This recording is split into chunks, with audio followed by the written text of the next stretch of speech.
For all of her flaws, Diana was born to be a mother, and she broke new ground in how royal women would parent their children. She was tactile and affectionate. Juliet, why do you think Diana took such a unique approach to being herself compared to how the Queen handled her children? Well, first of all, I would say I don't think it's fair to pitch the parenting of the Queen against Princess Diana. They're two totally different women in totally different situations, you know. The Queen had the biggest job in the world, still has that big job. So obviously she had less time to put into her children. She also came from an entirely different generation where parenting is concerned, you know. Both are from this aristocratic background, so both were very used to having nannies in their world, and Diana did use nannies as well.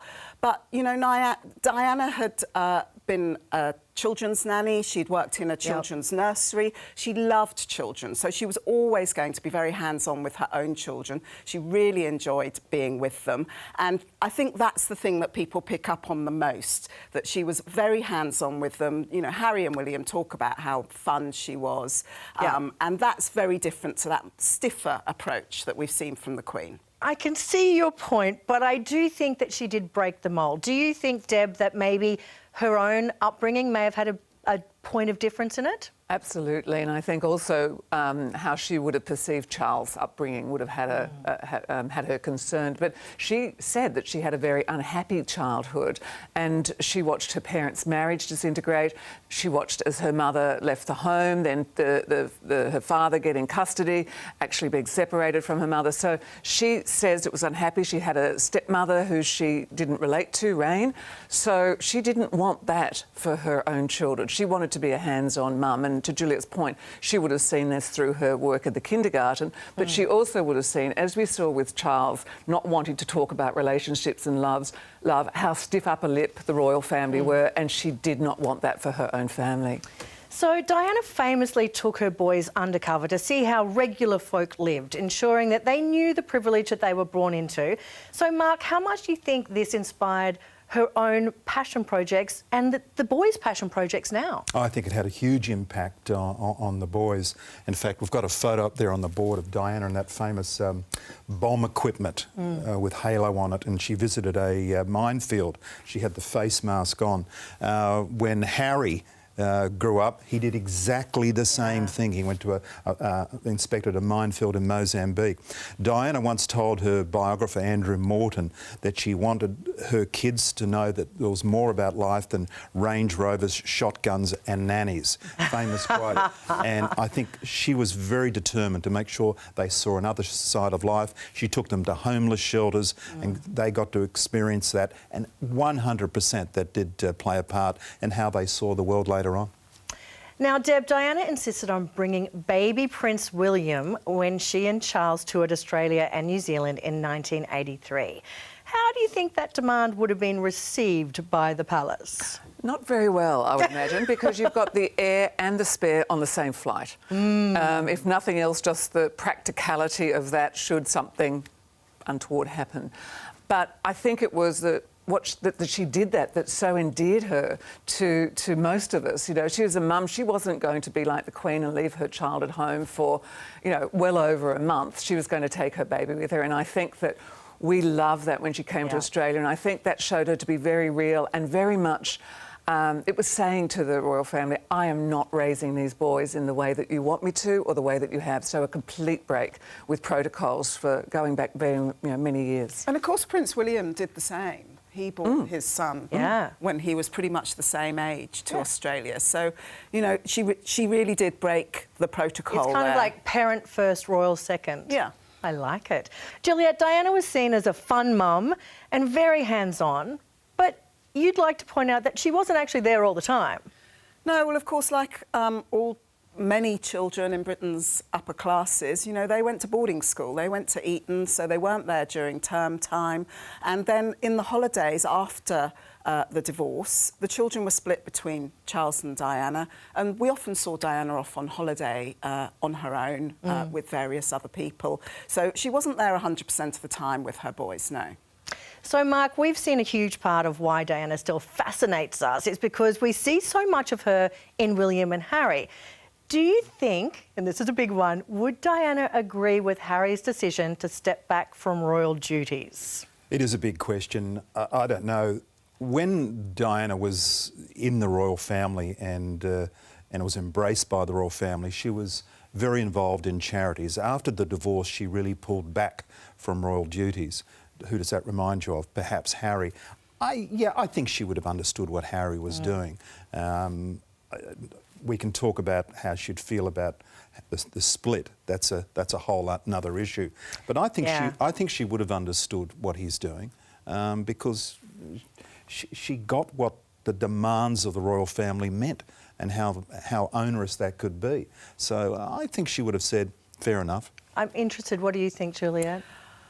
I think that she would have understood where Harry is coming from. I think she would want Harry to do whatever makes him happy, but equally she desperately believed in the monarchy. You know, she was a monarchist through and through. She knew she was raising those boys to work within the royal family, and I think she would be disappointed if she thought that split was affecting the monarchy's popularity and the way the monarchy works. I think we could say that she would be very upset about the split between the two brothers.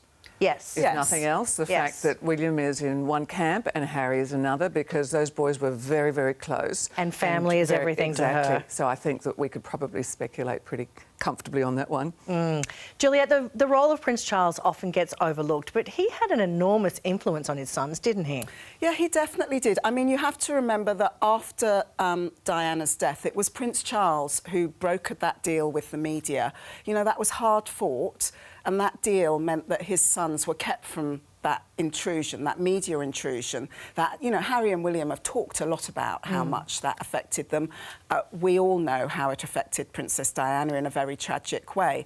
But also, he led them in other ways, you know. Prince Harry has talked about how he used to have to go and pick up plastic off the beach. And William was trained in organic farming. So he really was trying to teach them in environmental ways. I always thought it was amazing, though, after Diana's death, Charles was not popular either in Australia and Britain, but I always thought he got a rough trot there because I thought he did.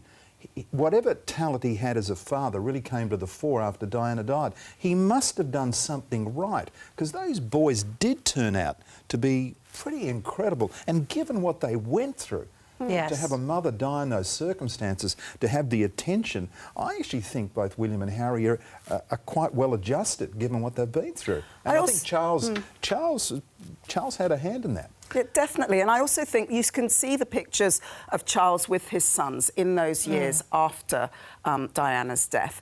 And he's always looking out for them. He's always making sure that the media doesn't get to them. He's there with them. But the red herring, of course, is Camilla, because after Diana's death, Camilla was well and truly in the camp. So it would have been quite interesting how he had to negotiate that as well. He was a good father. He became a better father. And I think probably Diana's death made him probably look at how he was fathering those boys as well. Well, it's interesting because Harry recently criticised his upbringing, saying his father treated him how he was raised in that distant, detached style. Let's take a listen. Just because you suffered, that doesn't mean that your kids have to suffer. In fact, quite the opposite. If you suffered, do everything you can to make sure that whatever negative experiences that you had, that you can make it right for your kids. But I've got a hell of a lot of my mum in me. I feel as though I'm outside of the system, but I'm still stuck there. The only way to free yourself and break out is to tell the truth. I love that he's telling the truth, but Mark, what do you think Diana would be thinking about what Harry's saying? I don't know. I think it's hard to speculate on this, but I think she'd be mortified to hear Harry talk like that. Really? Oh, I think so. But isn't it brave to be speaking about mental is. health and speaking about how he changed? There's no doubt it's brave, but I still think she'd be mortified that he has been so badly affected. And whatever has happened there, we don't really know. We can only speculate about exactly what has gone on in that family. But I think she'd be mortified that he appears so damaged by what's gone on. Absolutely. Deb, what do you think Diana would have been like as a grandma? Marvellous. I think she would have been wonderful. I thought about that when Kate and William got married, and I was in the UK for that wedding. And I think she would have approved of the fact that her son was marrying the woman that he loved. In fact, both boys have married the women that they love. And, now there's children. I bet she would have been super hands-on and absolutely loving the family. It would be interesting to think how it might have worked under the circumstances if she had been alive, with Camilla in the mix, she an outsider with the Queen as the grandmother. So that's sort of a great-grandmother at that point. So I think it's interesting to imagine what might have gone on, but I think she'd be a great hands-on granny. I think she'd be the super nan. Yeah. All right, well, thank you to our experts, Mark, Juliet and Deb. For more royal news, please visit 9honey.com.au.